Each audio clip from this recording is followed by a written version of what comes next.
This is kind of how I would define what me and Porter's role in the company is now. If you're doing that without the data, all of this could be wrong.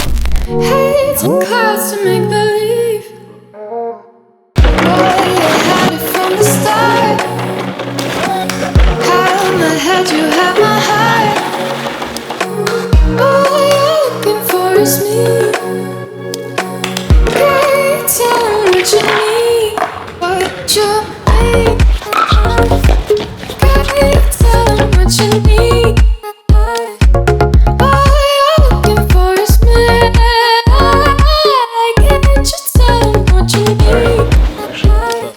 Let's read a review. It was a 5-star review from David Palacios. He said, incredible work. I'm very satisfied with how my garage. For technicians, project managers, make sure you guys are bringing any issues up to Nick throughout the week. Bring it up in real time. You guys will have your meeting Friday with him to discuss kind of just the department as a whole. And then Nick can bring any issues all the way up to the leadership team on Monday morning. That's like the lifeblood of our business, is being able to make sure that we're getting that money and getting it quickly. I think that's it. Let's have a good week. Let's get those reviews. You guys know what to do with that. Checks are always You guys all know how to do it.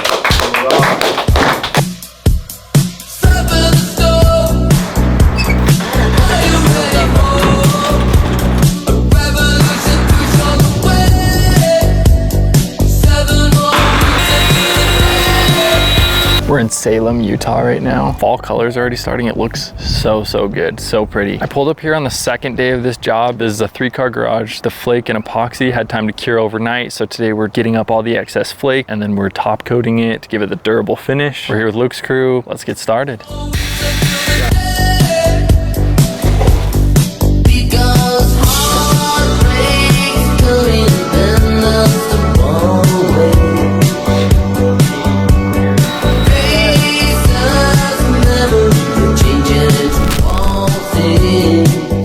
Today's a sick day, but we're still here.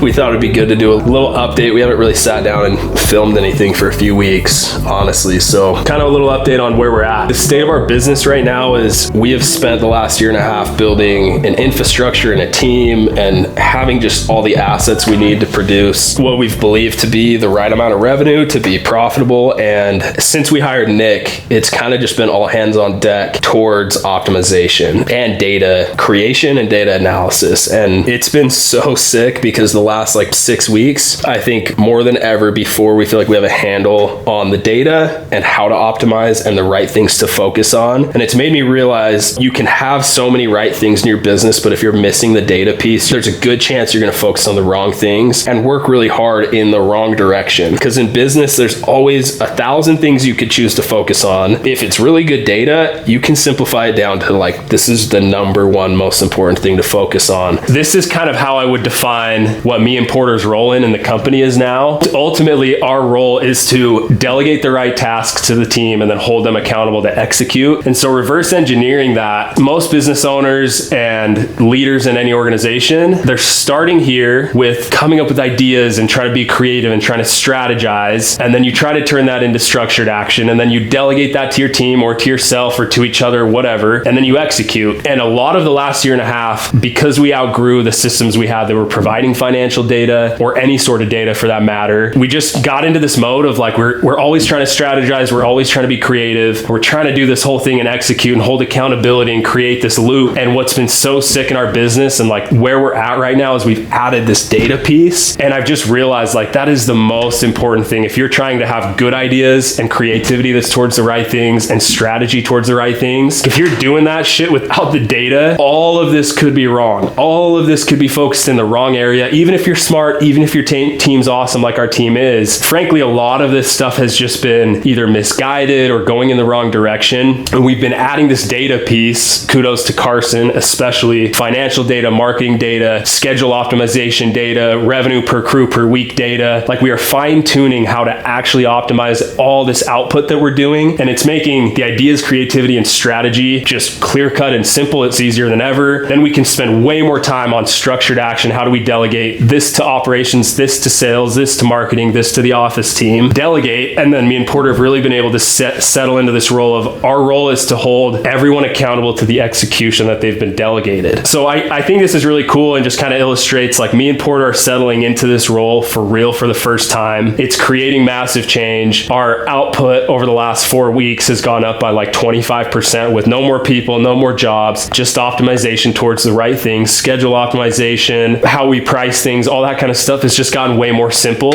and it turns into more profit. And so as much as we want to grow and add crews and do all these things, really the next like 6 months is to spend a shiz ton of time here on the data and make sure the team has the right things to execute on. The coolest part about this, we've built such a good team, everybody can execute. The question mark is like, are we executing on the right things? Are we getting distracted by the wrong things? And can we hold people accountable to really clear cut things? So if you sit here in step 2 and you're the ideas guy and you have 30 phenomenal ideas, the data can usually tell you like which are the top 3 best ideas. And if you're not using data to make decisions and then go down this path of like what needs to be done, who needs to do it, and how are they going to do it, and what's the timeline, 8 years into this business, it's the most confident I've ever been in like how we're doing things. So it's sick. Me, Porter, and Carson are all definitely nerds at heart, and we've been geeking out over this stuff. But again, yeah, shout out to Carson. He's really settled into a valuable role here and is able to pump out such impressive stuff at the drop of a hat, and we're just in a really good flow.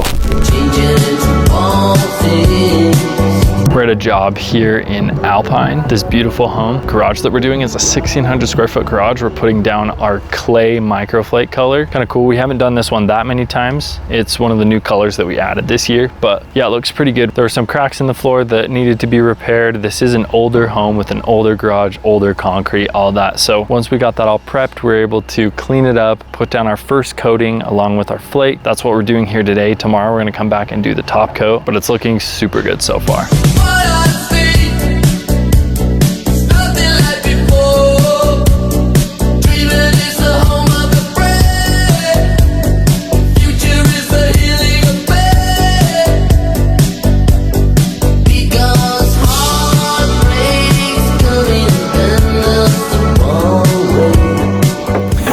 Back here for day 2.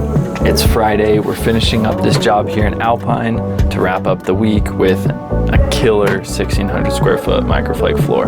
Putting down the top coat. Let's go.